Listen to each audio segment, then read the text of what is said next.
Yo, what's up, everybody? Welcome back to another Going Rounds podcast, episode 86. And we're back to talk about everything combat sports as usual. We got a bunch of stuff going on this weekend. A lot of boxing. A lot of boxing's happening this weekend. Well, no, not a lot, but some. Big boxing, I guess. But a few different MMA events. I'm getting this weekend and next weekend mixed up. There's a lot of stuff going on over the next few weekends, really. So it should be good times for combat sports. And yeah, I'm excited because, fights, good fights are always fun, and it's always nice to have a bunch of good fights in a row. So I'm hoping that these come through, and I'm hoping that, yeah, everything's good. UFC 299 is just over a week away, so that's gonna be fun. And I'm actually really excited because we're gonna do another watch party. I'm actually made up my mind early, made up my mind ahead of time. Usually it comes down to the wire, and I'm like going back and forth. Do I want to have one? Don't I want to have one? There's a lot of ups and downs. It's a somewhat of a stressor on me when I do have one, but it's only because I tend to have, some difficulties here and there sometimes. So, um, damn remote didn't want to work. My lights feel like they're super bright. So I'm just trying to get a handle on that. Maybe it's just me. But, yeah, so I decided that I'm going to go ahead and do a watch party. And it sounds like I'm going to have some more in studio guests, which will be cool. I mean, it was fun last time, and the fights I think are going to be a step up even bigger this week, or I mean this pay-per-view, and I think it'll be fun. So I'm looking forward to that. I'm going to try to get everything done as early as possible, just get myself set up and prepped. And I mean, I always do that, sort of, but I feel like this time I need to make 100% sure. And that way I don't have to be all stressed out right beforehand. But yeah, that's next week. So we'll talk about that a little more next week. This week we have some UFC fight night going on. We've got Bare Knuckle MMA. One Championship is having a pretty big event. I mean, there's not a lot of big names on there, but it seems like it's going to be pretty good. They're pushing it a little more. You're hearing a little more about this one. So there's that. And then there's the boxing match in Puerto Rico with Amanda Serrano versus Nina Menke. And then Jake Paul's fighting this weekend, in case you didn't know. A lot of times you'll see stuff everywhere. This is kind of flying under the radar like his last fight did. I think this one's maybe out there a little bit more because Amanda Serrano is pretty popular and pretty well known. So when it comes down to that, I guess this one gets a little more of a push than maybe his last event. But yeah, he's fighting on the card against Ryan Borland. Not very well known as far as I can tell, but I mean, I heard it's like somewhat of a step up in competition. I guess we'll see. So we're gonna get into all of that.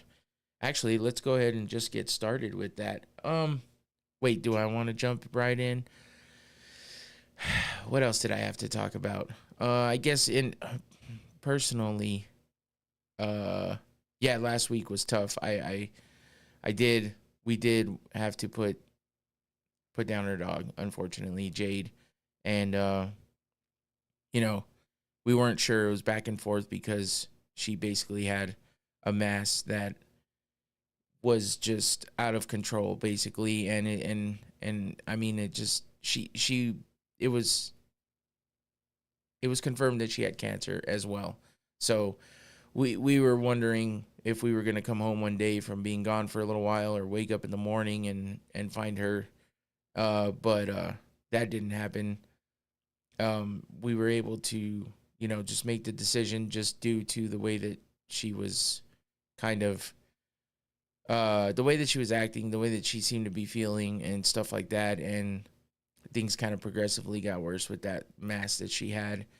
And it sounded like the vets and stuff just didn't think that there was any way that could be reversed or, fixed of any sort. So unfortunately, we had to, let her go. And I'm glad that we did it the way we did, because even though it was really, really tough, we just, it's better to be able to say goodbye and do it, as peacefully as you can, instead of having her just be in pain all the time, or, stuff like that.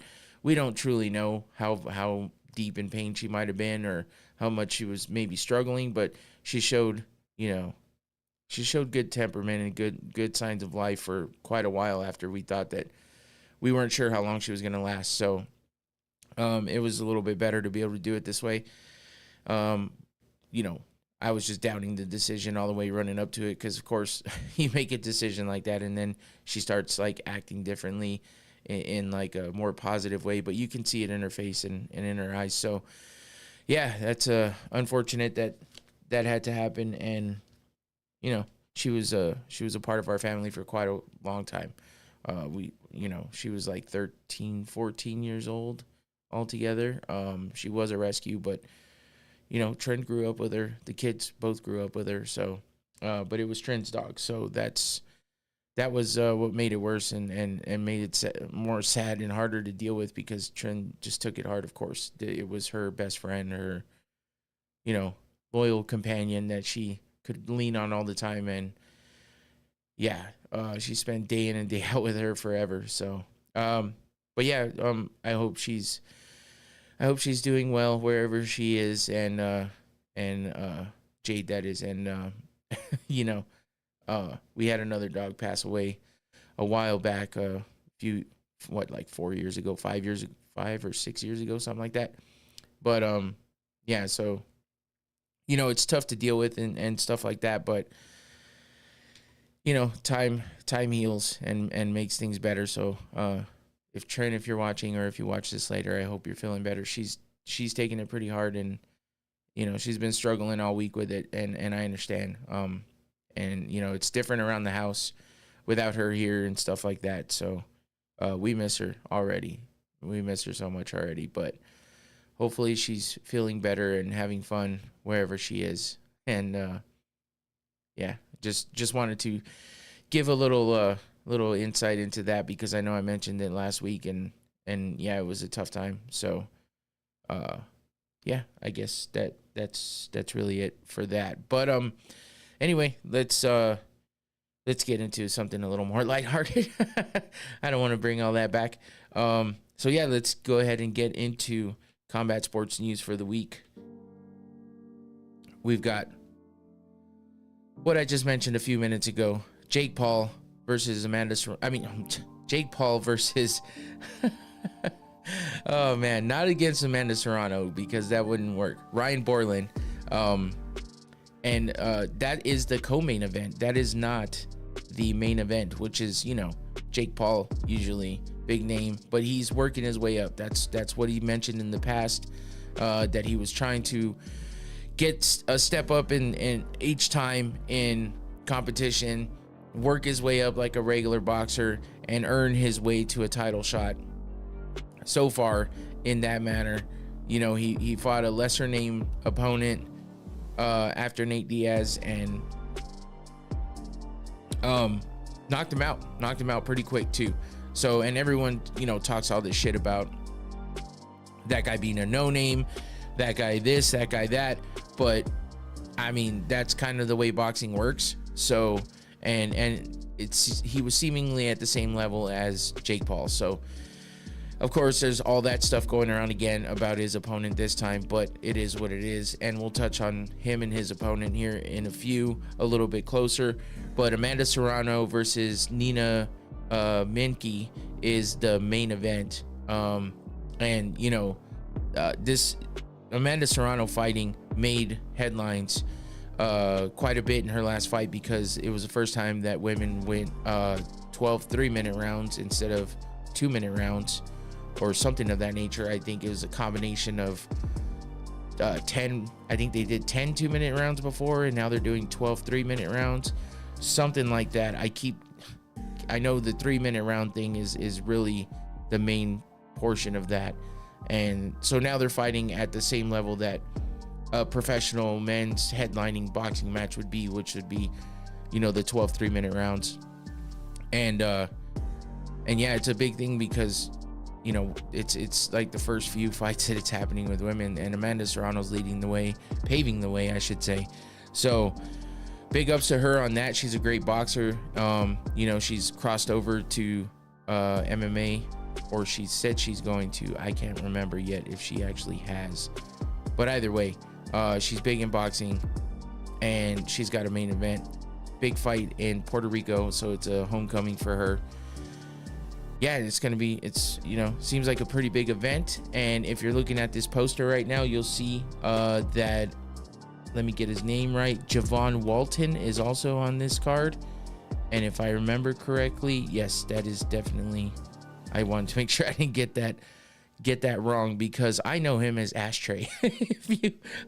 or Ashtray or Ash, what the hell is his? Hold on. I got to look for it again, because I thought it was funny that they called him that. Because Ashtray. he was in the show Euphoria. He was the little gangster kid that looked like maybe he was in his 20s, but he was really small, but he really is a little kid, but he talks real tough. He's kind of a little badass in the show. So, and his brother, is like the kind of somewhat gangster type with, drug dealer, all that good stuff.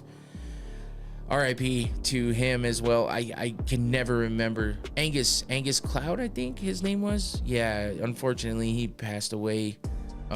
He had some substance problems of his own.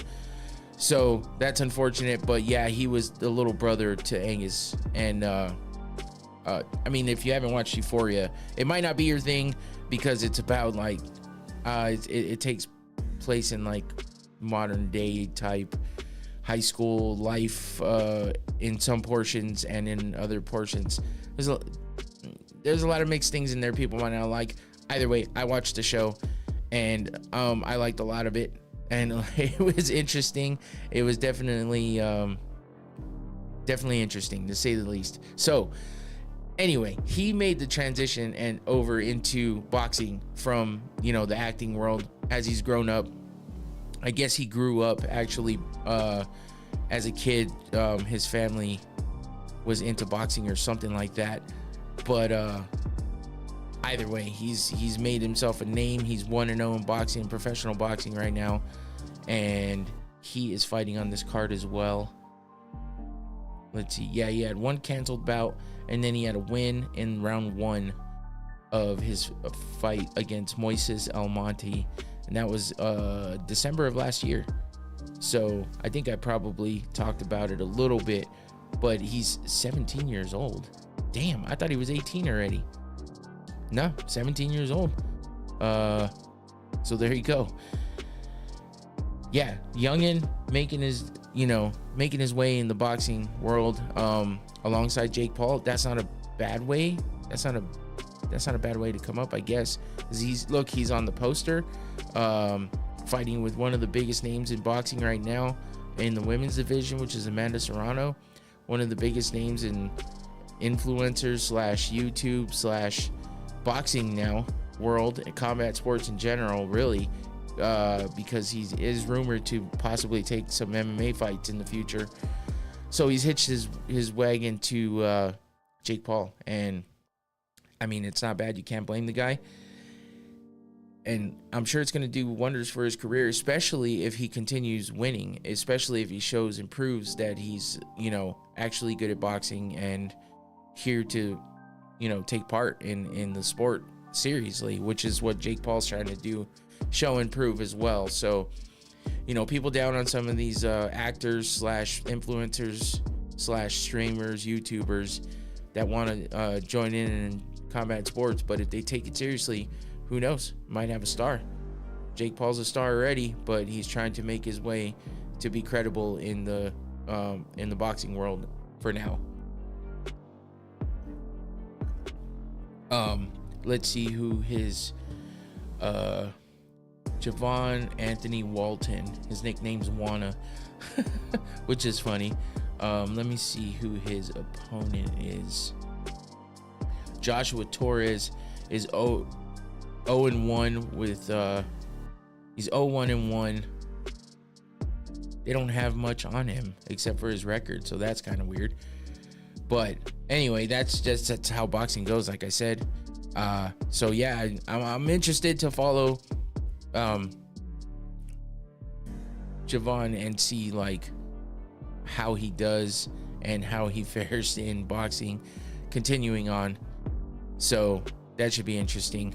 But yeah, Amanda Serrano versus Nina Minke is the main event, and they're fighting for the female featherweight title, IBF, WBO, WBA World Female Featherweight title. And yeah, Amanda Serrano's 46-2-1. Nina Minke is 18-3. So Minke's, I believe, coming off of 5 straight wins. 1, 2, 3, 4, 5, 6. She's on a 6-fight win streak. And she looks like a beast. I haven't actually watched her fight, but we know Amanda Serrano's a beast. At least I do. From what I followed, she's on a 4-fight win streak with a couple canceled bouts in between there. But I mean, she's fought bigger names. She was supposed to fight Katie Taylor, that got canceled, but she's fought Daniela Ramos was her last opponent. She fought Heather Hardy, Erica Cruz, Sarah Mulford. But she lost to Katie Taylor in the past. That's one of her few losses that's her only loss. What am I talking about?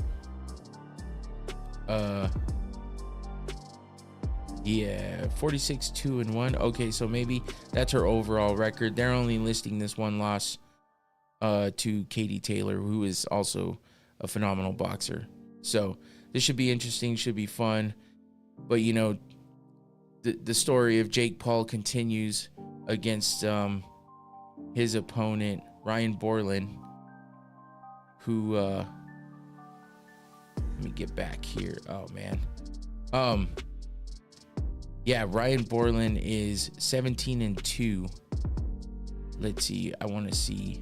He's 35 years old. So he's, of course, I mean, that's what everyone's talking shit about. Jake Paul fighting older guys who are kind of on their way out of the sport or just don't have great records.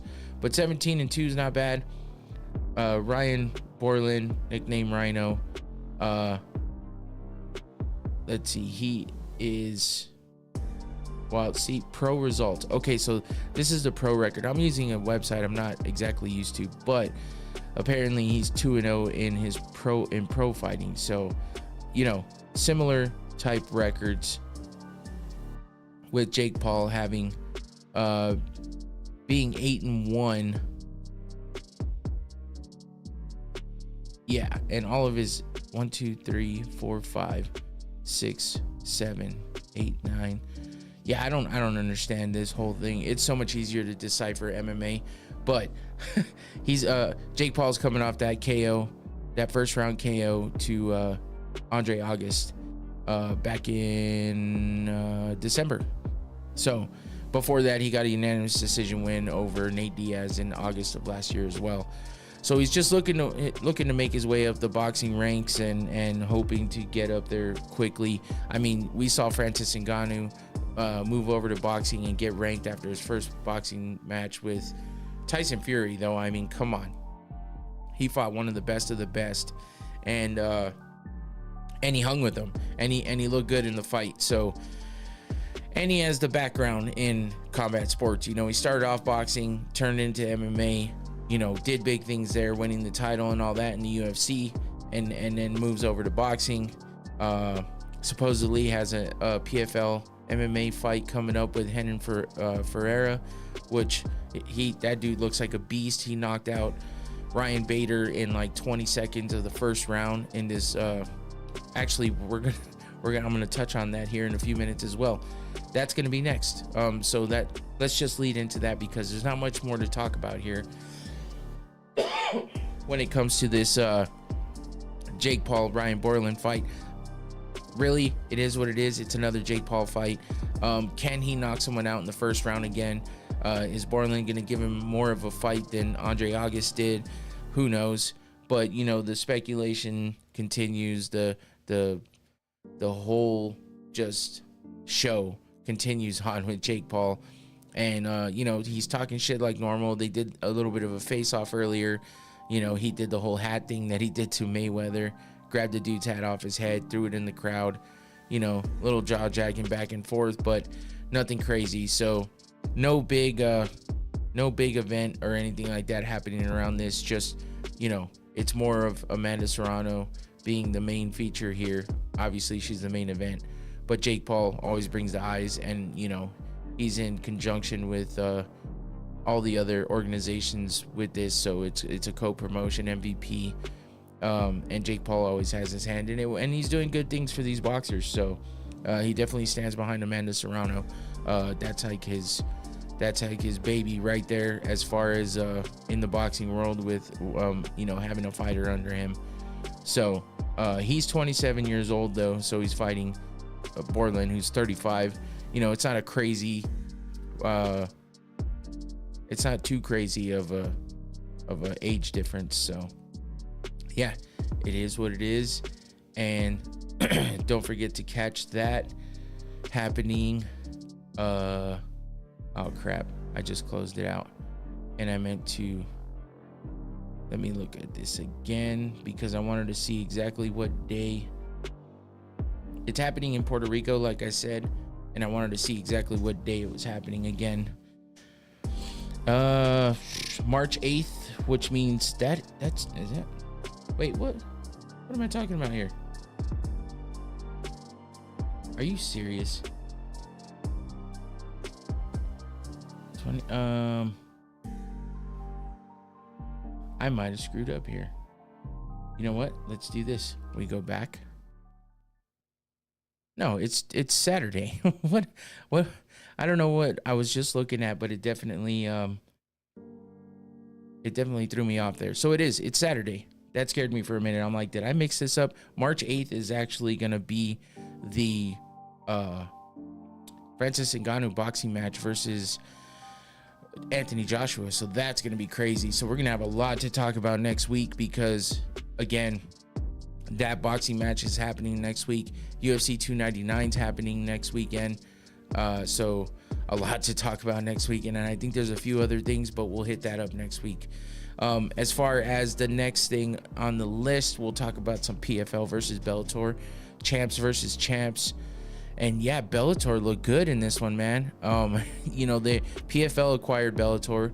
If you're, need to be caught up on that situation, because you're like, what is this? Because if you haven't followed it, that's what's been going on. Bellator kind of folded up, and they sold everything off to PFL. PFL acquires all their fighters that are eligible to come over and aren't, free agents or anything like that. So they acquire all the champs and all the good fighters that they had. Some of them jump ship, like Michael Venom Page went over to the UFC. Kayla Harrison's over at the UFC now. A couple big names jump ship, and I'm sorry, that was PFL, but Michael Venom Page was Bellator for sure. So some changes going on there with that acquisition. But I mean, it's interesting to say that that's all I really have to say about that. It's interesting the way that this went down. Again, it took away, I've mentioned this before, it took away some of the places that fighters can go outside of the UFC, and that kind of sucks. That's kind of a downer. But with PFL acquiring Bellator, having different types of opponents and competition that are going to be pretty much all under the PFL banner, it gives someone a close second, maybe not close, a second place to go to, I guess, if that makes sense. I don't know how to explain it. It's just weird, because Bellator was kind of like the second in line after UFC, just because of the longevity of that organization and the history it had. But and PFL was in third place, closing in on second because of all the big events they've been having, all the clout around it. the money that's been thrown behind it, the celebrities that are involved with it, all that good stuff. But now Bellator's gone. And even though PFL's keeping the Bellator name around probably for at least a year, they're trying to do something with it and keep that alive. But they kind of tripped on their own feet on this one, because they brought the Bellator champs over and they did an event where the Bellator champs fought the PFL champs. Basically, the biggest names in Bellator fought some of the biggest names in the PFL, and they went 1-5. So only Renan Ferreira won for the PFL side. And I mean, there's a lot of good guys over there. Impa Kasangane, Ray Cooper III, Thiago Santos, Clay Collard, I mean, Bruno Capoloza. Those guys are all really great fighters, you know, former UFC fighters and all that good stuff. But as far as Impa goes, Impa Kasangane, Thiago Santos, and Clay Collard all fought in the UFC. So those are all ex-UFC fighters. And then you get other former UFC fighters that are in Bellator, like Ryan Bader, Yoel Romero. So, I mean, you got a couple over there as well. But Bellator went 5-1. So AJ McKee versus Clay Collard. AJ McKee representing Bellator got the win over Clay Collard. Yoel Romero on the Bellator side gets the win over Thiago Santos. Vadim Nemkov versus Bruno Capoloza. Vadim Nemkov gets the win for Bellator. Jason Jackson versus Ray Cooper. Jason Jackson gets a big win there versus Ray Cooper for Bellator. And then Johnny Eblen with a hard-fought win over Impa Kasangane, because Impa looked really, really good. You know, Impa was part of a viral clip during the pandemic with Joaquin Buckley, but he was on the bad side of that clip, because he was getting knocked out by a crazy spinning back kick that happened, and it was a viral clip for the simple fact that Joaquin Buckley threw a kick. Impa caught the kick. Buckley decided to turn it into a spinning back kick to the face of Impa Kasangane as he was holding the opposite leg of Joaquin Buckley, and Impa got knocked out cold. And it was like a slow motion, fall back flat on the mat kind of knockout, highlight reel knockout for Joaquin Buckley. So, you know, and then he just didn't fare well for the rest of the time in the UFC. Gets released, winds up in the PFL, and has been doing big things ever since, looking better and better every time. And he looked really, really damn good against Johnny Eblen, who everybody is high on right now. And he's been a champ for a little bit. And, you know, Jorge Masvidal is like just hyping Eblen up, saying he's one of the best he's seen around. They are teammates at American Top Team. So, you know, he hypes him up quite a bit, and this is probably one of the toughest fights Eblen had in the recent past, because just he's usually running through people, and Impa gave him a tough fight, and actually looked like he was dominating him a bit in the beginning. Johnny Eblen got a little beat up, but he came out with the win. So, and that makes that's the fifth win there. And then the sixth and final fight was Renan Ferreira, who is a fucking gigantic dude. Gigantic. I think he's like, fuck, I don't even remember how tall he is. He's definitely taller than the average guy. I think they said maybe like 6'7", 6'8", or something like that. He's fucking huge. And he's ripped, like just a gigantic dude. Against Ryan Bader, who's probably like 5'11". And I mean, he's pretty ripped too, but he's not like, he's not what you would call he's not a big heavyweight, because he's been a light heavyweight his entire career. And then he switched over to the heavyweight division and got the title there and continued that reign for a while in Bellator. I mean, getting big wins over a lot of big names. So size didn't seem to matter, but in this one, Renan Ferreira just looked like a beast, and he knocked out Bader in like 20 seconds of the first round. It was kind of sad, actually, but you know, Bader has been around for a while, and you know, the end of his career in the UFC didn't look great for him, but he moved over to Bellator, became a champion, and held that status for quite a bit. And maybe he's not fully done here, but against someone as big as Renan Ferreira like that in the heavyweight division, it's tough, man. So, and that was kind of a fight that was set up to welcome in Francis Ngannou to the PFL in the MMA division, of course. And they started talking about the fact that the winner of that fight would get the first fight for Ngannou in the PFL. And man, Ryan Bader dropped that one, and that sucks for him. But Renan Ferreira looks like a beast, like I said. So it's going to be just a Goliath versus a Goliath if those two actually match up and fight Ngannou versus Ferreira. But of course, there's all this talk about how everyone's doubting that Francis Ngannou is even going to fight in MMA. He didn't stick around to maybe do an in-cage, face off with Renan Ferreira. It would have been picture perfect. It would have been good promotion. Everyone's talking about that and saying that. So it's no news if you've heard it already. But, instead, Ngannou got up and he's leaving the arena as they're announcing, Ferreira being the winner with his post-fight speech and all that. So everyone's talking about how they, kind of dropped the ball on that one. But there's a lot of reasonings for it as far as speculation goes. And some of them are pretty good, points for Ngannou. He does have this Anthony Joshua fight coming up.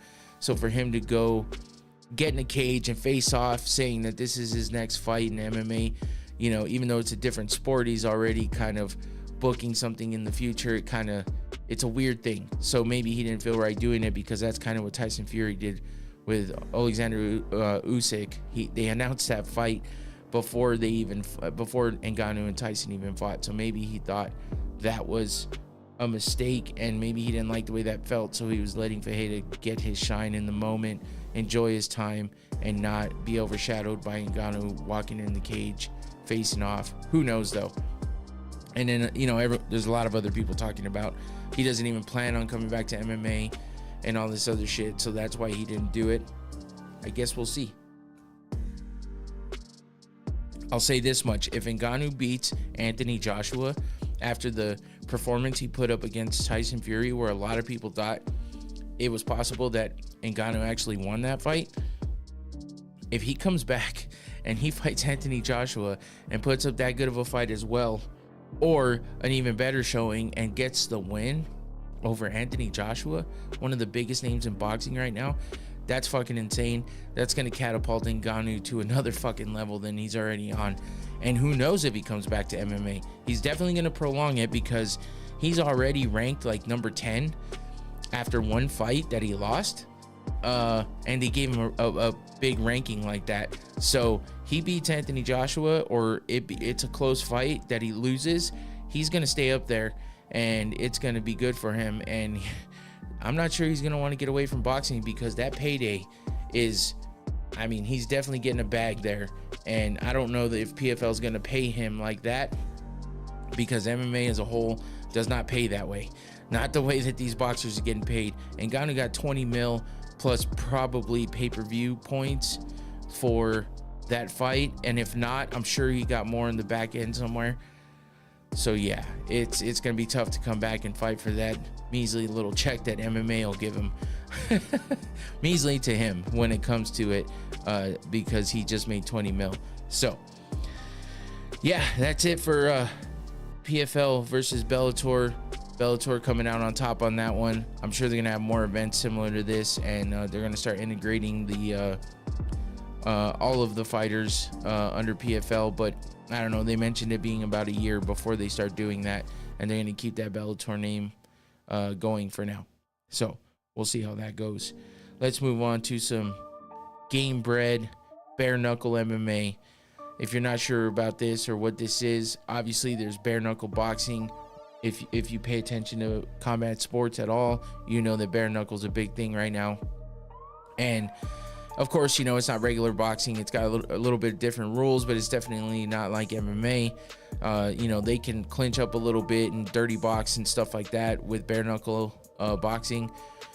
But it's a far cry from bare knuckle MMA, because of course bare knuckle MMA means you're fighting MMA with bare knuckles. There's, I mean, obviously, right? I don't think I need to spell that one out, but but when it comes down to it's something Joe Rogan talked about for a long time, how he thought that it would be more of a pure sport if they fought with no gloves.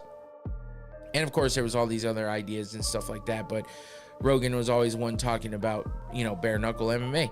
Well, Jorge Masvidal has his own organization, Game Bred Fighting, and under that banner he has bare knuckle MMA and bare knuckle boxing, and I think he has a few other things going on there too. Like I don't know if he does regular MMA, but bare knuckle MMA and bare knuckle boxing for him has been pretty good.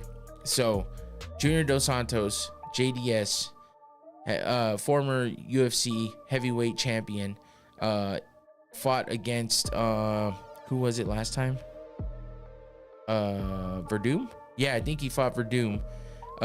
And you know, it was just a big fight basically that they made, and Dos Santos got the win. So now he's fighting former middleweight fighter in the UFC, Alan Belcher, who has made his way all the way up to heavyweight division and has been doing really well up there in the heavyweight division. So this is the inaugural bare knuckle MMA world championship bout. So the first title that they're giving out for the heavyweight division, Junior Dos Santos versus Alan Belcher. So we got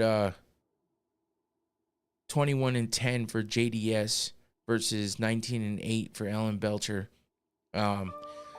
You know, JDS is 6'4", Belcher's 6'2". Junior Dos Santos has never really been a gigantic heavyweight, so this is kind of a decent matchup for Alan Belcher, but he was down in the middleweight division, and that's like 185. So you're jumping from 185 to up to 265, almost a 100-pound jump. But you know, he looks pretty stout. He looks pretty muscular. And he's been looking good in this bare knuckle MMA. So and he's not that far off in weight. I mean, JDS, like I said, kind of a smaller heavyweight, 246. Alan Belcher's coming in at like 235. JDS only has like a 2-inch reach over Belcher, so nothing crazy there. Could be exciting, could be interesting. Belcher's been looking a lot better than he did. If you match up their careers in the UFC, I would say obviously JDS had a better career. He was a champion. Alan Belcher never really made it to that level, but he was damn good for a while. So in the UFC. But just to touch on a couple of other fights going on underneath this one, we got Chase Sherman, another former UFC fighter, versus Alex Nicholson, who I believe had a short stint in the UFC as well. Chase Sherman 17-12 overall. Alex Nicholson 15-10. Pretty even everywhere else. I mean, Sherman's quite a bit heavier though, I guess, than Nicholson. 265 to Nicholson's 226, but they got similar. They're pretty much the same everywhere else. Record's not far off, and the reach is pretty equivalent. So that should be an exciting fight. Chase Sherman's been doing big things in bare knuckle MMA as well. Haven't really followed much with Alex Nicholson, but that should be an exciting fight. The next one of note is Maurice the Crochet Boss Green. He was on the Ultimate Fighter, and he was kind of has John Jones as a mentor.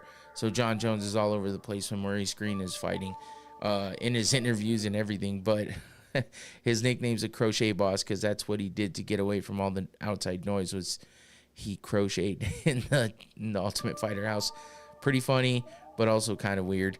So he's kind of an eccentric dude though. Anyway, but he's a great fighter.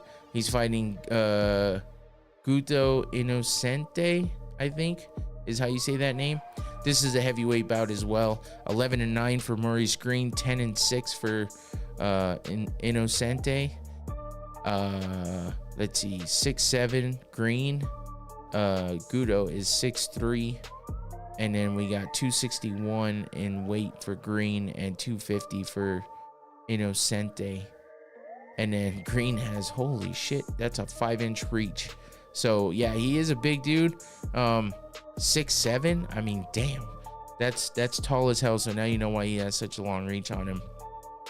But, you know, I don't want to say his fights are boring, but I want to say they're not always action-packed. I guess it depends on the opponent. So we'll see how this one goes. Moving on to Jesse Ronson versus Anthony Njokuani. Both these guys had a short stint in the UFC as well. Ronson is 26-12, Njokuani 16-13.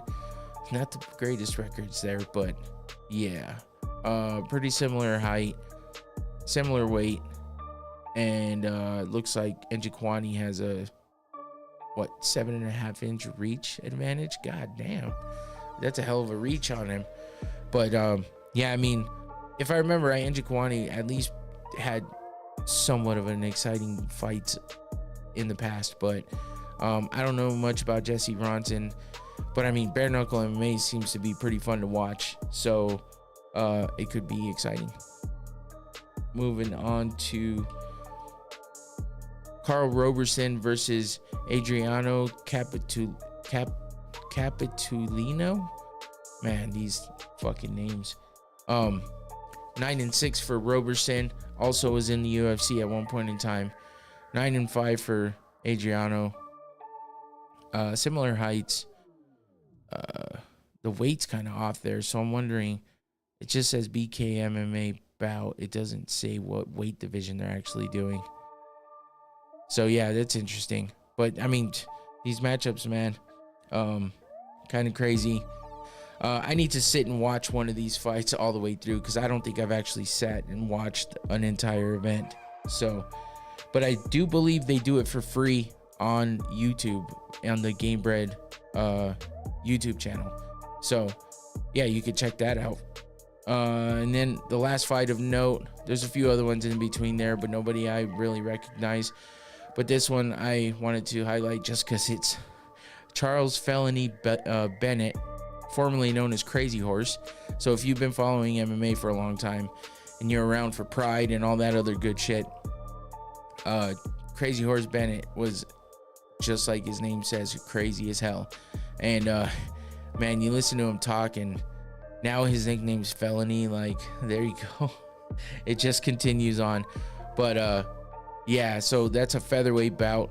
I guess those other ones are kind of catchweight bouts because it just says BK MMA bout. So yeah, he's fighting Joe Penafiel. Just not a lot to go off of there. I don't really know Penafiel very well. Crazy Horse, now known as Felony. Charles Bennett, just been around for a long time. You know, he's like one of those OGs that came up in MMA. A lot of people recognize his name just for his antics and the way he fought and all that good shit. So yeah, catch the Gamebred BK bare knuckle MMA fights going on. I think, let me double check, because I closed that window like a dumbass. So I want to see when is that actually happening. Saturday as well. So we got the boxing match Saturday. We got the BK bare knuckle MMA fights on Saturday, and we're gonna have UFC on Saturday as well. So a lot of events going on Saturday night. But on Friday night, you can watch One Championship, 166. That'll be happening Friday night, I believe, on, let's see. Damn, I don't even know how to watch this. They were having it on Amazon Prime, so that might be where it is. But Rainier de Ritter versus Anatoly Malikin. This is a middleweight MMA World Championship fight.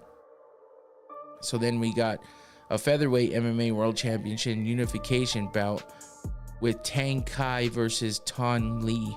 That is the co-main. You have another championship fight, strawweight MMA World Championship fight, Jared Brooks versus Joshua Pasio. And then we got some heavyweight MMA, Arjan Bowler versus Amir Alakbari. And then we have a catchweight boxing match. Zaire El Khatani versus Mehdi Zatout. One Championship is one of the toughest ones to pronounce names. Lots of international fighters. So yeah, we also have some flyweight submission grappling going on. Muay Thai. A lot of Muay Thai. So mostly Muay Thai and MMA, and one submission grappling match happening. A lot of guys I don't recognize on the lower card. But I mean, if you like combat sports, this is a good one to watch. You get a little bit of everything. Let's see. It doesn't even say on the poster. That's a damn shame. I'm not even sure how to watch it, honestly. It's probably on Amazon Prime. That's, if I'm thinking about where it's happened before, that would probably be where it is. So check it out if you want to watch a bit of everything. That's One Championship is a good place to go. And this main event, this title fight right here, should be a banger, because both these guys, I've seen both highlights from both of them. RDR for sure is an exciting fighter and always involved in a war. And this being a title fight, it's going to be a good one. So check it out. Let's move on and get back into the UFC and get a little recap of UFC Fight Night 237. Brandon Moreno versus Brandon Royval. This happened in Mexico City. So it was, basically UFC Mexico. Yeah, I mean, for the most part, it was a decent event. The crowd was crazy, to say the least. There was some brawls happening in the stands. I mean, people were clearing out chairs and basically just having their own fights out in the stands. One of note was, I thought I heard that there was multiples, but there was one caught on camera when it made its rounds on social media. Basically, there's like dudes just brawling out there, and you got this one guy who throws a mean left hook to another one, drops him, knocks him out, and then some other guy gets pushed away by someone else, and then this same dude throws another left hook, drops that guy, and then everybody just kind of like looks around and goes, I think we're done here. And next thing you know, everyone's dispersing. Nobody gave a shit though. No, there was no security. Dana White talked about it in the post-fight press conference, how it was some of the craziest shit he's seen, because he said there was no security. Nobody gave a shit that there was fights going on. People were just backing up and kind of watching. Chairs were getting moved strategically out of the way. Nobody was throwing chairs or nothing. People were just throwing hands. So yeah, it was interesting. and then Dana said basically when they were done, everyone just like went their own ways. Everyone kind of knew it was over. It was done. No one wanted it anymore. So everyone kind of straightened some chairs out, sat back down, and continued watching the fights. Mexico City's wild. But yeah, that made for an interesting fan interaction of sort, I guess. But yeah, I mean, it was a pretty decent night of fights. Nothing outstanding, nothing that really stood out a lot. That a lot of times you look for, the standout fights that may make the whole card, and there wasn't really a lot of that in this one. Looks like a lot of submissions though, for sure. I didn't get to watch a lot of the undercard, but there was a quick injury in the first round. Mohammed John Naimov versus Eric Silva in the featherweight division. That ended in the first round. Considered a TKO, but it was a leg injury on Silva's behalf. So Naimov got the win there. Split decision in the next, Felipe Dos Santos versus Victor Altamirano. Dos Santos gets that win by split decision. Reynaldo Rodriguez versus Dennis Bondar. That was a submission by rear naked choke in the second round. Rodriguez got that win in the flyweight division. Then you got Faris Ziam versus Claudio Puelas. That was a split decision as well. Ziam with the win there in the lightweight division. And then Edgar Chairez versus Daniel Da Silva, 131 catch weight fight. That was a submission by Triangle. Chairez gets the win there. Jesus Santos Aguilar versus Mateus Mendoca. That was a split decision in the flyweight division. Aguilar getting the win there. And then Joni Barcelos with a win over Christian Quinones in the bantamweight division. That was in the third round by submission, rear naked choke. And then we get to the main card. And we start with Manuel Torres in the lightweight division versus Chris Duncan. This one was a pretty exciting fight. I mean, a lot of people figured it would be just because of the two fighters involved. Chris Duncan always puts up a good fight, and Manuel Torres is a skilled fighter for sure. So I thought this was going to be more of a striking battle, but Torres, took it to the ground in the first round and gets a submission by rear naked choke after a few other submission attempts. It was a lot of ground fighting here. Torres is definitely superior when it comes to that aspect of fighting.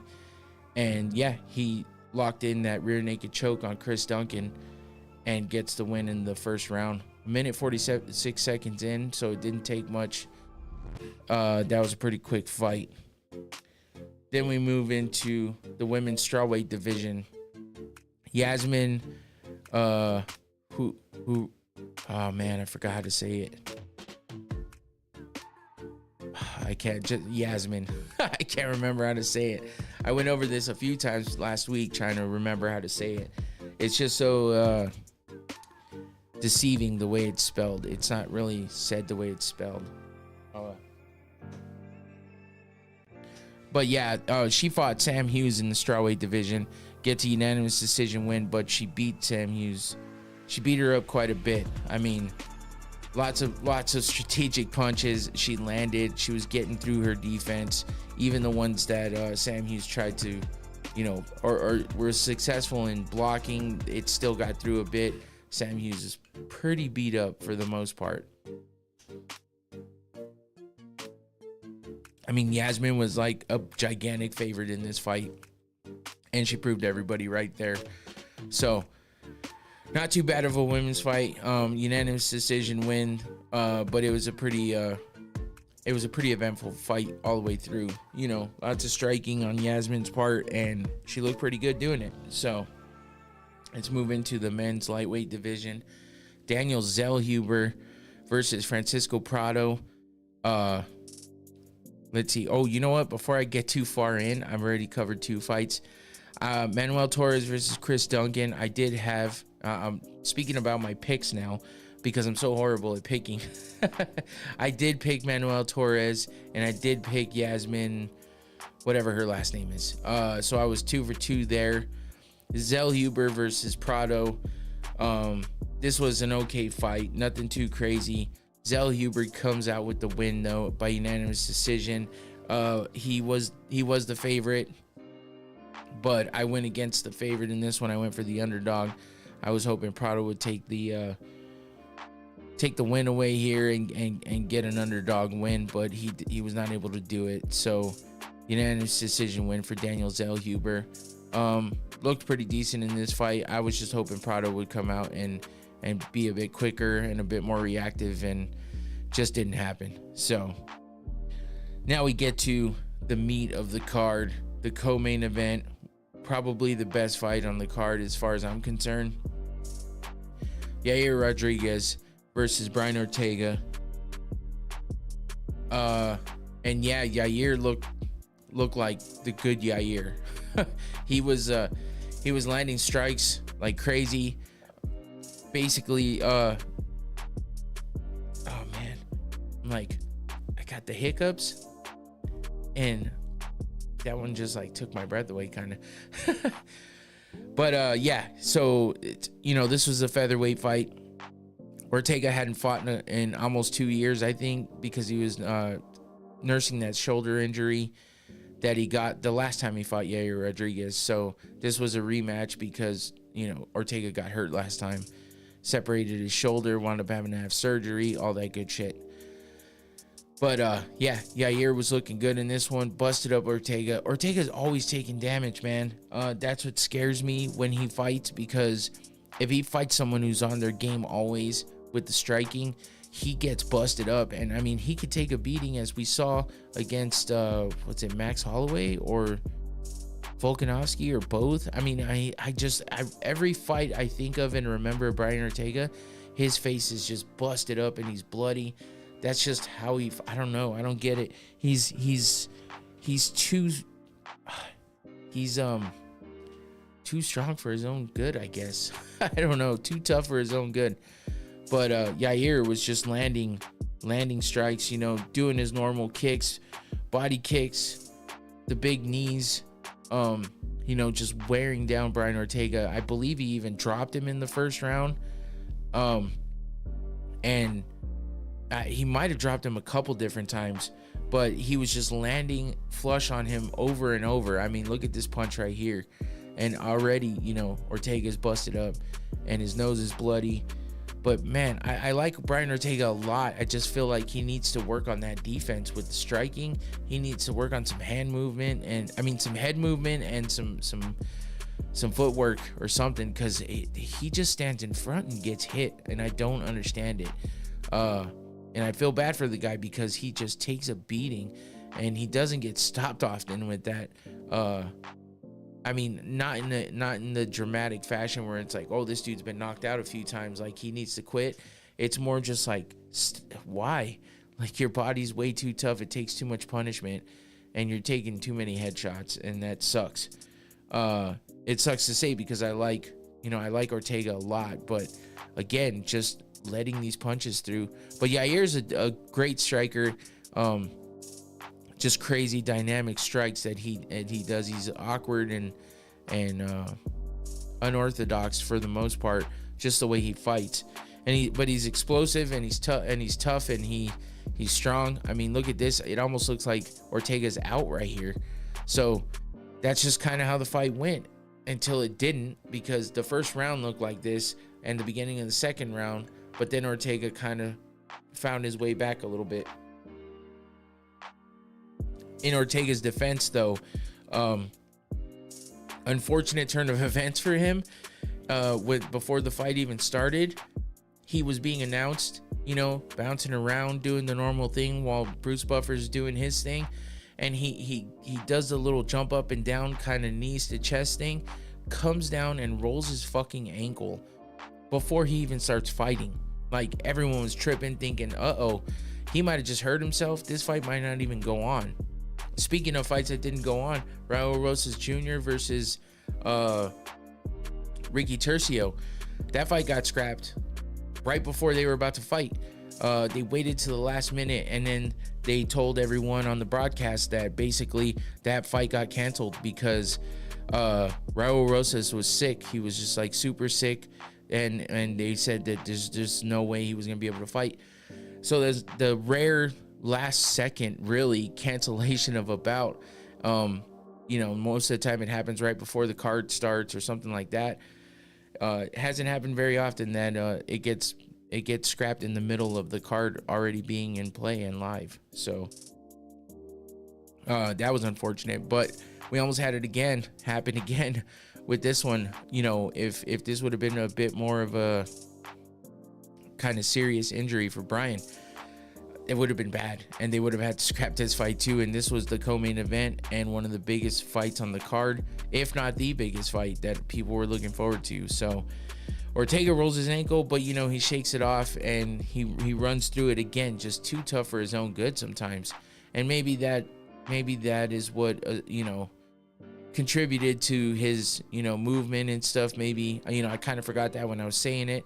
Head movement's one thing, but footwork and stuff like that he's gonna be at a detriment when it comes to those things, with that ankle sprain that he suffered in the beginning there. Who knows how kind of like the inflammation, like how swollen maybe that ankle got, and you gotta know it's hurting him, especially moving around and having to pivot and stuff. It's tough, and he's already not a big striker. So he's throwing kicks and shit though. Right here you can tell, throwing a kick with the same ankle that he rolled.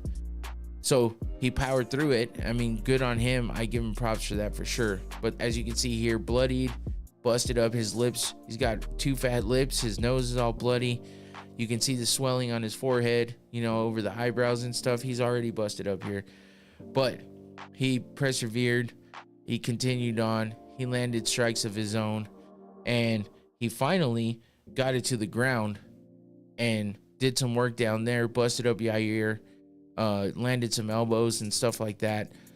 This picture was just like super clear and kind of a crazy picture. So it was probably like my favorite picture I had of all this, or that I was able to find. Obviously I didn't have it, but you know what I mean?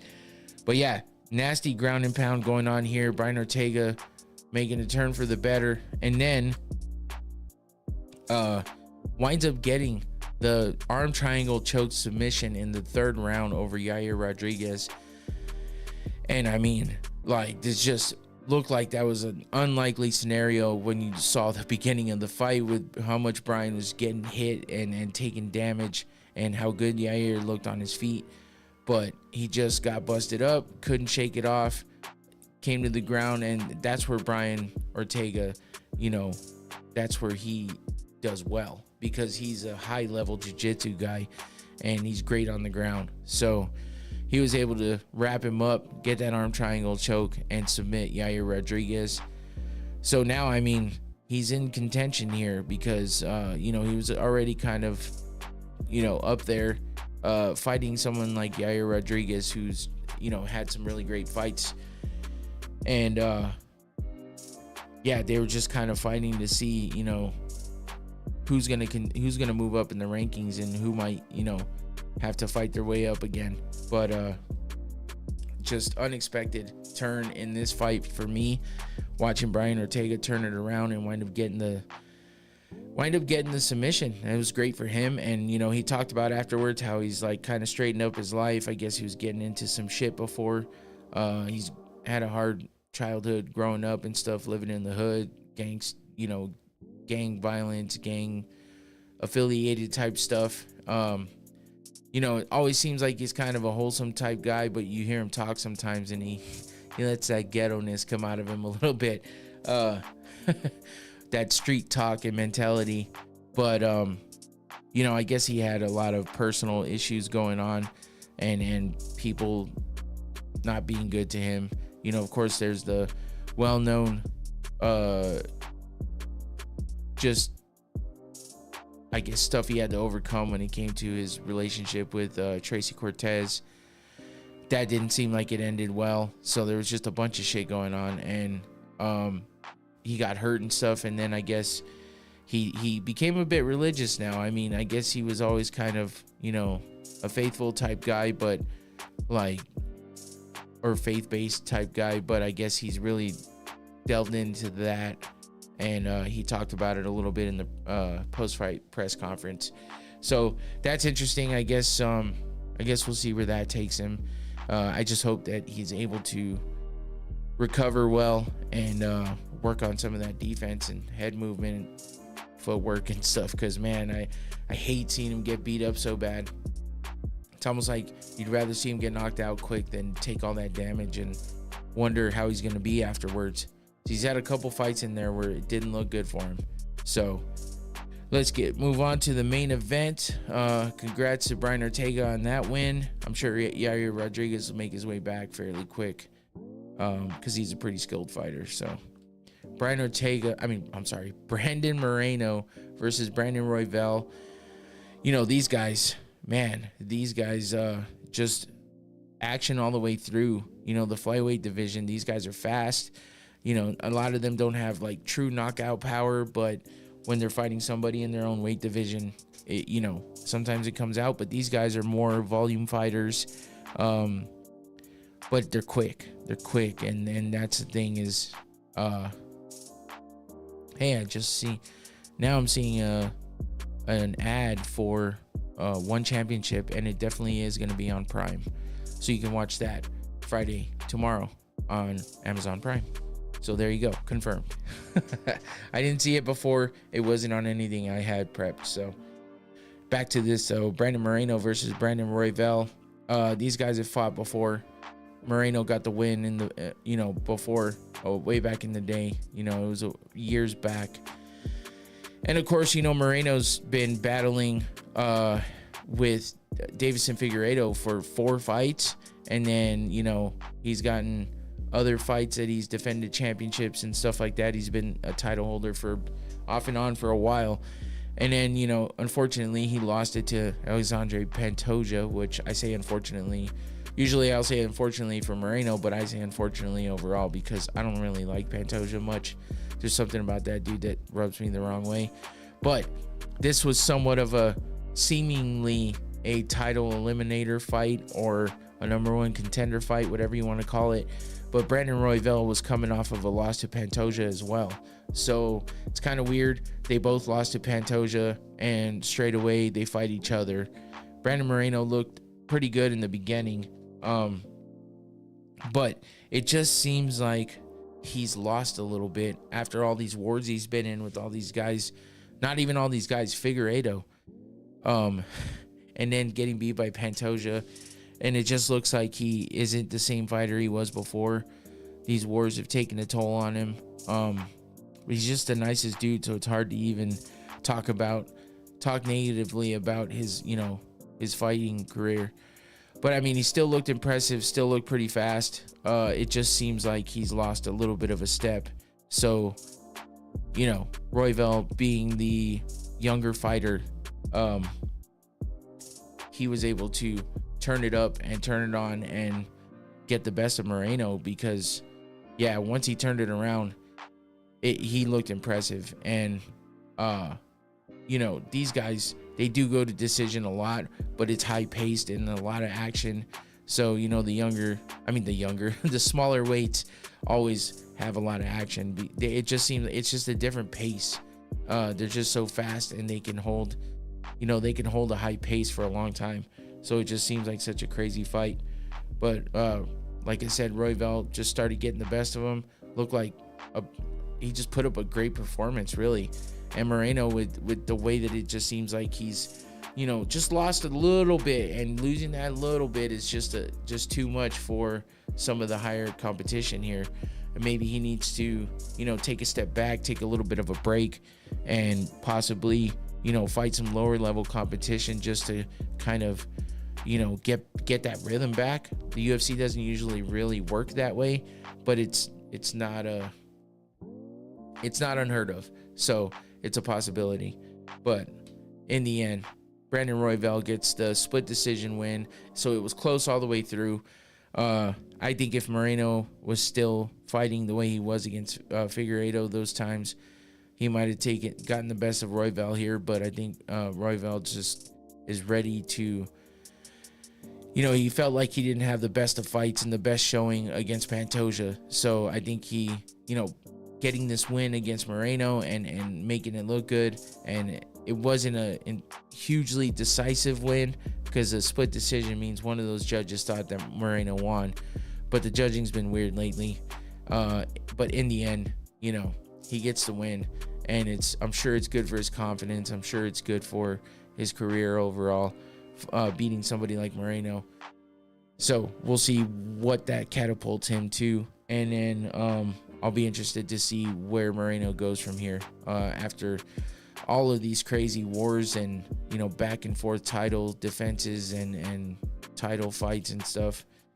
It's going to be tough. But hopefully he takes a little bit of a break and reassesses and comes back because he's a really good, cool guy, really, and he's really nice. So it's hard to root against him. But, he does have some beefs out there with, Henry Cejudo and stuff, so maybe that's a fight they can make.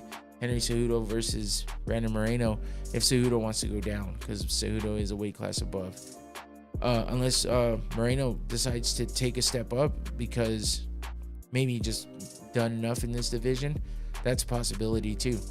So just something to think about there.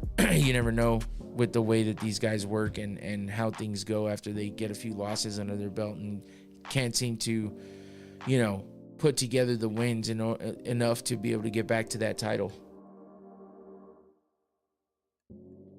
But let's move on to this week's fight. UFC Fight Night 238 or UFC Vegas 80 something, 687, I don't remember.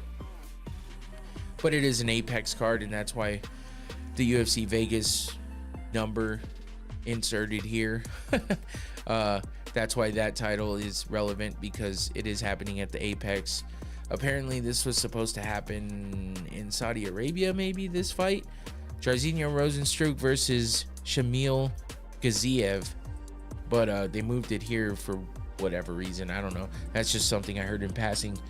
That's why I even mentioned it, because it's always interesting to know why they're in the Apex or why they schedule it in the Apex. And it seems like a lot of these fights got moved over just to make an event, I guess, maybe just one of those filler events in between the big pay-per-views. So yeah, not a ton going on this card, I hate to say, especially when, I mean, someone like Jairzinho Rozenstruik, who's fought a lot of big names. But I mean, Gaziev is undefeated, but he's not super well known to a lot of people.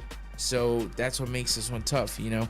And when you have that kind of a main event and not a lot to support it underneath, just makes for a mediocre card, kinda. But these could be those sleeper. This could be one of those sleeper cards that has a lot of highlight reel finishes, a lot of crazy fights. That kind of shit happens a lot. So I guess we'll just have to sit back and wait and check it out. I mean, this fight definitely has a lot of competition when it comes to viewership. I know that the One Championship fights, oh, that's Friday. The Game Bred Bare Knuckle fight is free.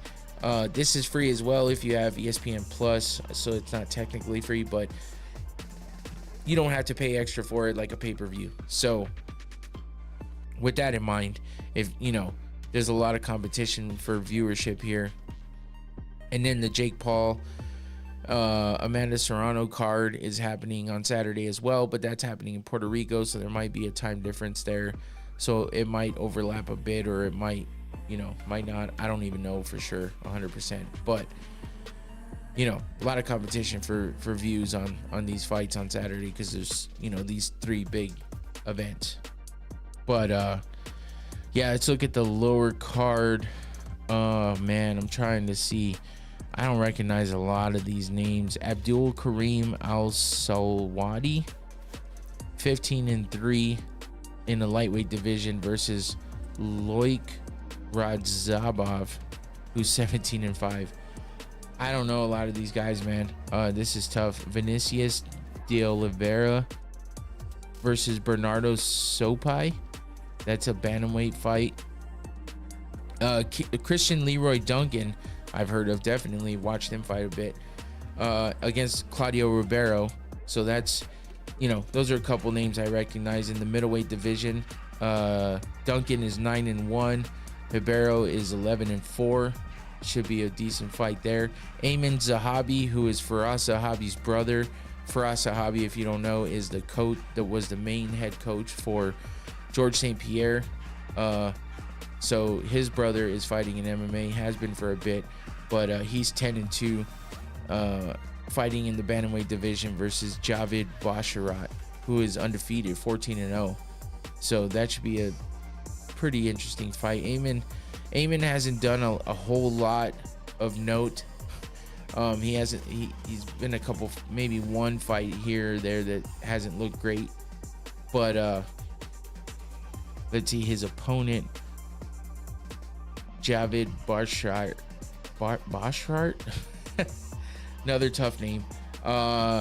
He is from Dana White's Contender Series, and he won 3 in a row and has a no contest. But as far as Ayman Zahabi goes, 10-2. He's on a 3-fight win streak in the UFC. Oh, that's what I was remembering. So he won his debut fight and then lost 2 in a row. That he did not look good at all in those fights. But then he's back on a 3-fight win streak. One of those wins being against Ricky Tercios, who was a Ultimate Fighter winner and, you know, was supposed to fight this past weekend. So yeah, Ayman Zahabi on a 3-fight win streak against the undefeated Basharat. That is a bantamweight fight. Ludovic Klein versus AJ Cunningham in the lightweight division. Klein is 20-4. AJ Cunningham is 11-13.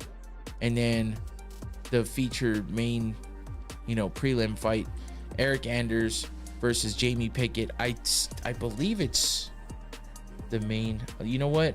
That Raul Rosas Jr. versus Ricky Tercios. That was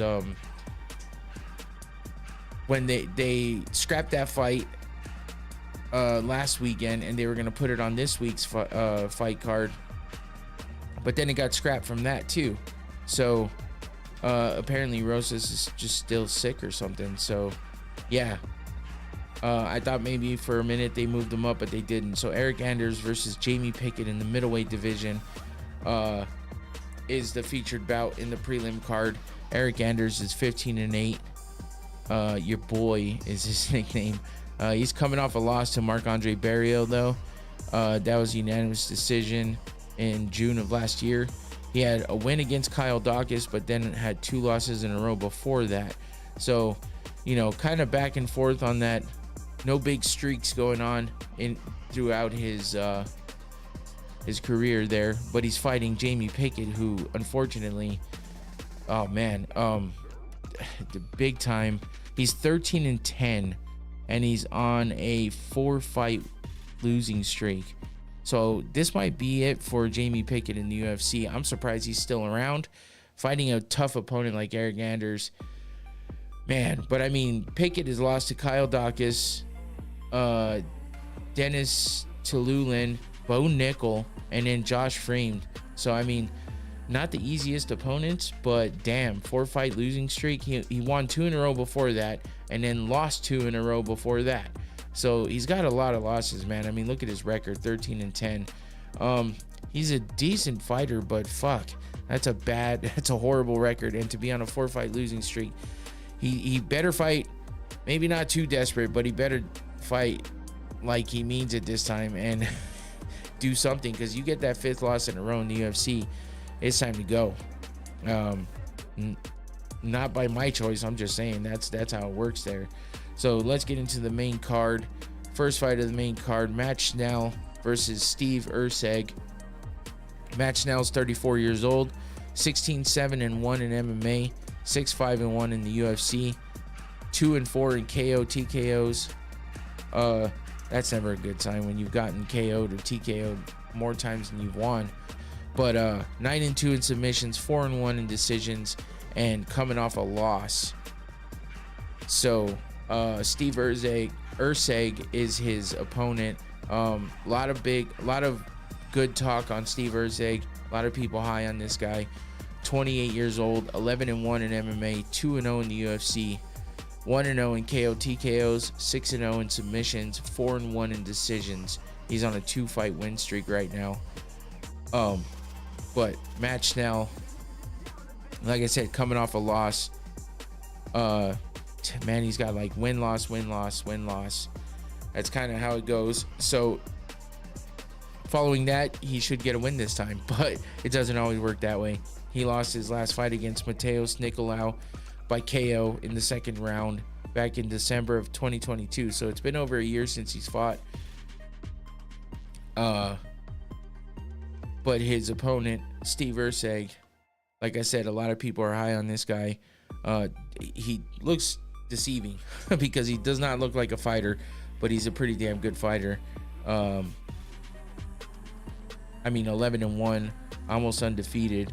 His only loss was way back in 2017, and it wasn't.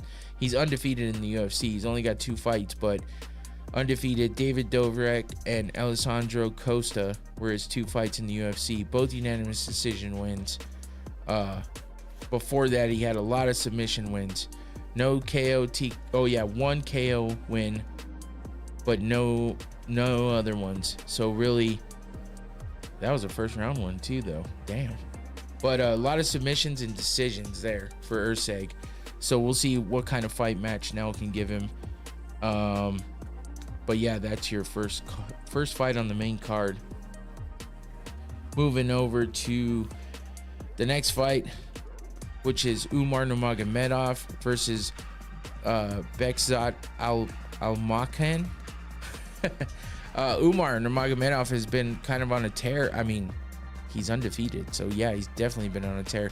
He was actually scheduled to fight Corey Sandhagen, so it's kind of weird that now he's fighting a guy making his UFC debut. But he's highly touted. A lot of people are talking about how good his skills are, but I mean, to get such a jumping competition, like, he's never really fought anybody like Umar Nurmagomedov, much less anyone else that's really been in the UFC. He's never really fought anyone at that level. So this should be interesting to see. Is he going to come out and be the super prospect that it seems like he is? And if he gets a win over Nurmagomedov, it's looking promising for him. But Umar is 28 years old. He is the cousin of Khabib, if you were wondering, because of that Nurmagomedov last name. 4-0 in the UFC, 2-0 KO TKOs, 7-0 in submissions, 7-0 in decisions, and he's on a 4-fight win streak. But technically, he's on a 16-fight win streak because he's never lost, so he's undefeated. But he's got 4 fights in the UFC and he's won all of them. So Bescott, 26 years old, 14-1. This is his UFC debut. Like I mentioned before, he's 12-0 in KO TKOs. So there's a fucking stat right there that's pretty outstanding. Stands out. I mean, fuck, 12 of his 15 fights have been wins for him by KO or TKO. That's a hell of a stat right there. But again, level of competition. Umar Nurmagomedov is more of a ground fighter, but he's got good striking as well. So, this doesn't mean a whole lot if you haven't fought someone like Nurmagomedov. So it's gonna be tough for him. But he's 1-1 in submissions. So there you go. I mean, he's even. He might as well not even have a record there. I mean, but he has lost by submission once, so I guess that does mean something. And he's 1-0 in decisions. He's on an 8-fight winning streak. None of being in the UFC, obviously, but I wanted to throw that in there just because he is on that big win streak. So, again, Umar Nurmagomedov, like I mentioned, is a great wrestler, grappler. I mean, when it comes down to it, he's got that Dagestani wrestling and all that. So let's check out his, let's see. Pony Barcelos was his last fight that he won by KO, body kick, and punch in the first round. Let's see, who were his other UFC fights? Nathan Manis, that was a decision win. Brian Boom Kelleher, he got a rear naked choke on in the first round of that fight. And then Sergey Morozov, that was a rear naked choke as well. So a lot of submissions in there. Like I said, that ground game, man. He gets those takedowns. He gets you down there, punishes you, and puts you in a submission. So can Bescott defend that? That's the question here, being that he's never really fought anyone at the level, I'm sure, of Umar. But he's got a lot of KO TKO wins. So if he can get a hold of Umar before Umar gets, that rhythm going and gets him to the ground quickly, if he can sneak some punches or kicks in there, he's got KOs by all of that. TKO, KO, TKO, KO, head kick, punches. He's got a submission in there. A submission to punches. Guillotines. I mean, fuck. TKO, lots of doctor stoppages and corner stoppages. So he beats the shit out of people that makes them quit. Like, that wants their corner their corner wants their fighter to stop getting beat. And, doctors have called it. So, I mean, this guy is dangerous on the feet and dangerous with his striking. But I don't know. Again, I don't know if he can overcome all that wrestling and grappling of Nurmagomedov. So that should be interesting. That should be a good one. Let's move on to Alex Perez versus Muhammad Mukayev, which this fight has some big implications behind it because, in that flyweight division, there's a lot going on in that division right now. And a lot of people are thinking Mukayev can get this win and move his way up closer to that title fight. But Alex Perez is a great fighter as well. and he's been dropping a few fights here and there, but he definitely has potential and has looked very impressive in the past. But I mean, Mokaev, he's on a 5-fight win streak. He's undefeated in the UFC. This is kind of a crazy matchup here. I don't truly understand it all that much, but it is what it is. That's what happens. Alex Perez is 31 years old, 24-7 in MMA, 6-3 in the UFC, 5-1 in KO TKOs, 7-5 in submissions, 12-1 in decisions. A lot of decision wins for Alex Perez. A lot of decisions in general for him. He's on a 2-fight losing streak though. And Muhammad Mokaev is 23 years old, 11-0-1 in MMA, 5-0 in the UFC, 2-0 KO TKOs, 6-0 submissions, and 3-0 in decisions. And again, he's on a 5-fight win streak because he's undefeated in the UFC. So Alex Perez, like I said, gonna have a tough one in this one, but I don't really know what to say about. I mean, his last 2 losses were by submission. So, and it looks like, Mokaev is definitely good on the ground with submissions. I mean, but Alex Perez lost to Alexandre Pantoja, who's the current champ. Lost to Davison Figueiredo, who was the champ previous to Pantoja and Moreno. So, I mean, it's not like he's fighting the lower level guys and losing. He's fighting the highest elite guys in the division, former champions, current champions. So he has a win over Jussier Formiga, Jordan Espinoza, and Mark De La Rosa. And I mean, it's mixed up. His losses are by submission, but he's got some KO, TKOs, and decisions all mixed up in there.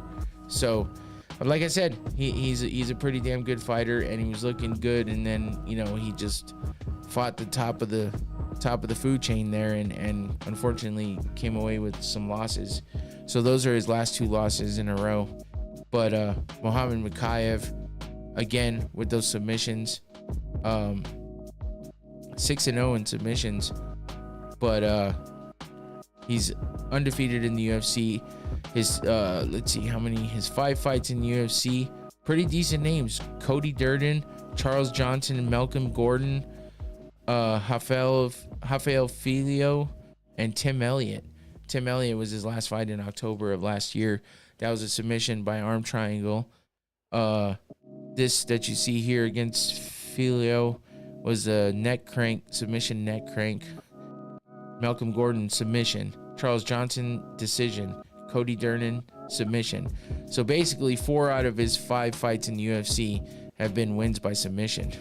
So if you're looking on a prop bet, that might be the one to go for, with Alex Perez having 2 losses in a row by submission, and Muhammad Mokaev having 4 out of his 5 last fights being won by submission. Sounds like a good bet. But you know what? I did it again. I haven't even been going over my picks. I'll just leave them for the end. Fuck it. I'll just leave them for the end. And I'll show that graphic at the end with the breakdown of my picks. So Mokaev here looking like is the favorite for sure. But yeah, and Alex Perez needs to get a win. Otherwise, he might be looking at getting cut, because 3 losses in a row, we know what that means.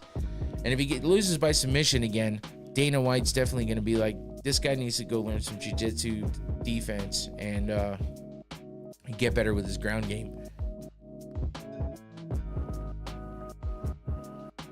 So let's move on to the next fight. Vitor Petrino versus Tyson Pedro. And actually, I believe this is a co-main event. This is a light heavyweight fight. So, the bigger weights are at the top here. Vitor Petrino is undefeated in MMA. 26 years old, 10-0 overall, 3-0 in the UFC, 7-0 in KO TKOs, 1-0 in submissions, 2-0 in decisions. And of course, he's on a 3-fight win streak in the UFC, 10-fight win streak overall, because he's undefeated. So, he's got, only 1 sub in there, more KO TKOs than anything. But he's fighting Tyson Pedro, and if you've been around and followed MMA for a while, Tyson Pedro's been around. And he's a pretty good fighter himself. 32 years old, 10-4 in MMA, 6-4 in the UFC, 5-1 in TKO KOs, 5-1 in submissions, and 0-2 in decisions. So if it goes to decision, that's not looking good for him. Petrino's undefeated in decisions, so I mean, there's something right there. But Tyson Pedro's coming off a win. Let's take a look at Petrino. Vitor Petrino. He's got some vicious ground and pound. If he gets you on the ground, you got to be careful with that. Modestas Bukauskas was his last win by KO in the second round back in November. Before that, Marcin Prachnio, that was a submission win for him in the third round. Anton Turkalj, decision. Rodolfo Bellato was a KO. Oh, that was his Dana White Contender Series fight. And that was a KO as well in the second round. So, yeah, I mean, he's kind of got a little bit of everything. So, you know, this looks like it could be a tough fight. Oh, shit. I pressed the wrong button. There we go. But, yeah, big striking, but he can also submit people. Petrino undefeated. It's going to be a tough one for Tyson Pedro. But, yeah, I mean, like I said, Pedro's well-versed in the UFC. You know, he's been around a little bit and, you know, has a few losses, though, which is unfortunate. But Anton Turkalj was his last win by KO in the first round. Has a loss to Modestas Bukauskas, so they have a couple of the same opponents. Let's see, he lost to Shogun, lost to Ovince St. Preux, lost to Ilira TV. So those are big names that he's losing to there. The other guys he's getting wins over. So I mean, he's got a win over Khalil Roundtree as well. That's pretty impressive. That was his debut fight, and then his second fight was against Paul Craig, which he got a win over Paul Craig as well. So I mean, he's got potential. He's got the talent. He just has to put it all together and try to get the best of Petrino. But with Petrino having that undefeated record, you know, it's going to be a tough fight. But it should be an exciting one for the light heavyweight division co-main event for UFC Fight Night 238. Let's move on to the main event and wrap this fucker up. We got Jairzinho, Biggie Boy Rozenstruik versus Shamil Gaziev. This is another undefeated fighter for Gaziev,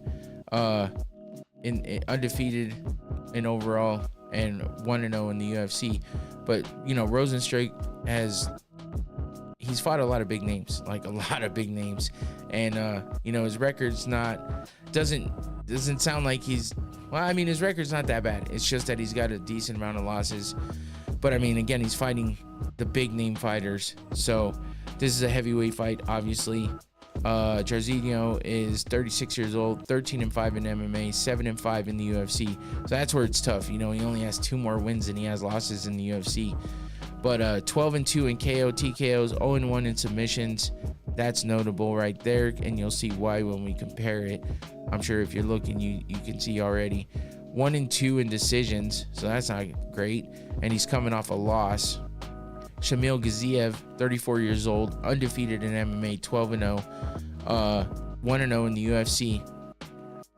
And then he's got 8 KO, TKO wins, no losses, 3-0 in submissions. That's why I said take note, because when you compare that, Rozenstruik has lost his 1 fight by submission, and Gaziev is, you know, beaten 3 opponents by submission and never lost. So, and then he's 1-0 in decisions as well, coming off a win, obviously, because he's 1-0 in the UFC. But Rozenstruik, like I said, I mean, he's a big boy. That's his nickname is Biggie Boy. But those knees are lethal, and he's got some kicking ability as well. So he's coming off a loss to Jailton Almeida. Before that was Chris Daukaus, which was this fight right here that you're seeing in the picture, and that was a KO win for him by punch in the first round. So I think he got this knee, followed it up with a punch, and finished that fight. But yeah, he definitely has some heavy hands because he's a big dude. Like I said, fought some big names, one of them being Alistair Overeem, and he busted Alistair Overeem up. I believe this was the fight where Alistair's lip split open. It was nasty. But yeah, he put hands on Alistair. So he's got a win over Andre Arlovsky, Junior Albini, Junior Dos Santos, Augusto Sakai, and Chris Dawkins. And then his losses are to Gelton Almeida, Alexander Volkov, Curtis Blades, Cyril Gane, Francis Ngannou. All the big names. I mean, the only one that's not that big, Gelton Almeida, but then again it is, because Gelton Almeida has been pretty impressive on the ground with those submissions. So, I mean, again, he's a big dude. He's fucking scary. He's got heavy hands, fucking super powerful, ground and pound, and just dangerous all around. But, when it comes to the elite top upper echelon fighters, he drops the fight. Let's see, it's submission, TKO, decision, KO. So, I mean, kind of mixed up on the losses there. No one real way that he's losing. So, but yeah, he's got, that's a nasty knockout right there. Face down, ass up, face plant. That's bad. That's Arlovsky too, so he's a legend and he's a tough motherfucker, and Rozenstruik did that to him. So, but his opponent, Gaziev, is again undefeated in MMA. And I think I fucked that up. No, I didn't.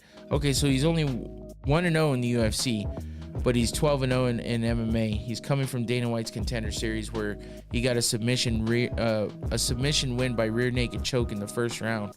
His last win, though, his debut in the UFC, his first official UFC fight, was a TKO win in the second round over Martin Boudet.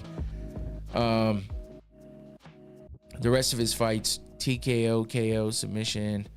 I mean, bunch of TKOs in a row. So he's got dangerous hands, but he's got dangerous submissions as well. And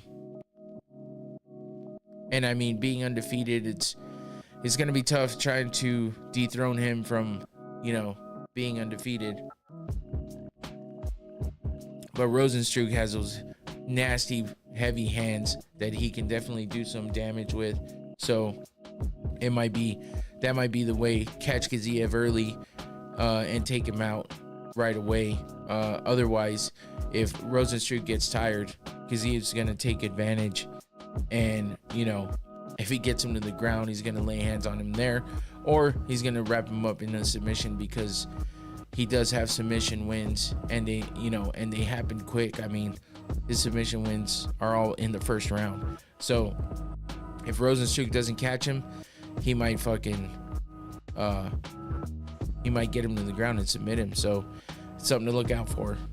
But yeah, that wraps it up for the main event and the main card. So just to go over my picks here, main event, I'm going with Rozenstruik. He is the underdog. It's only a plus 150, but I'm taking him to win. I'm hoping that he does get those strikes in and is able to catch Gaziev early and take him out. So I'm going to go with the underdog there. Vitor Petrino, minus 305. Favorite. So, I mean, I have to go with him. Tyson Pedro is a great fighter, but against an undefeated fighter like Petrino, I'm not sure how well he's going to do. Mohamed Mukayev is an underdog as well, plus 220, which is kind of crazy. I'm not sure that I agree with that one, and I see potential in that fight, so I'm going to go ahead and take the chance on Mukayev, considering Alex Perez is coming off of 2 losses. I know he's going to be hungry, but I don't know. I just have a feeling, so I'm going to go ahead and stick with Mukayev on this one. Umar Nurmagomedov, as such, minus 1,200 favorite. I have to go with that one. But he is fighting a dangerous striker, making his UFC debut, wanting to, wanting to impress in his first fight in the UFC. But, you know, stepping up in competition like this, it's going to be tough. So I'm going to stick with the favorite, Umar. If you want to make some money, though, it's not a bad bet to try to go for the underdog there and put some cash on that. Steve Erceg is a minus 360 favorite. I'm going to go ahead and take him over Matt Schnell. Matt Schnell's not a bad fighter, but Erceg has been pretty impressive lately. Seems like the better bet. And then Manuel Torres is a minus 192 favorite against... Wait, what the hell? Oh, I messed that up. That was the last fight. Erceg is actually the last fight. So I just added an extra. I left the one in there from last week, and I just tried to roll with it. What a dummy. Anyway, scrap that. Ignore that. But there we go. Those are my picks. Couple underdogs in there. One big favorite, but, you know, it is what it is. I'm not actually putting any money on this one. I just call it the parlay because I'm just thinking these are technically just my picks. But next week for UFC 299, I will be making picks. I will be betting on them and see how we do. Maybe we can get a decent win out of it. But yeah, let me wrap this up because I'm getting tired of sitting here, and that'll about do it. So UFC Fight Night 230 fucking 7, what was it again? 238, I believe. I'm already lost on the numbers. Yeah, 238 this Saturday, ESPN Plus. Go check it out. Big boxing match. Amanda Serrano versus Nina Menke is the main event there, but Jake Paul fighting in the co-main versus Ryan Borland. And then you got homeboy from Euphoria fighting as well on that card. That's Saturday as well, happening in Puerto Rico, so it might be a little earlier than the UFC card. And then you also have Bare Knuckle MMA, Gamebred Bare Knuckle MMA happening Saturday night. That's free on YouTube, so you can go check that out if you want to. And Friday night you have One Championship, 166, RDR versus Moliken, Part 2 for the Middleweight MMA World Championship on Amazon Prime. So there you go. That's the combat sports events for the weekend. That'll do it for me. I'm about done here. So I'm going to wrap it up. And watch all the fights. Don't forget to follow my social media. It's been going on down there the whole time. Going Around's podcast everywhere except for X. It's Going Around's pod. And then, don't forget to like and subscribe. Share this with somebody. Help me grow the channel. Doing all that will help.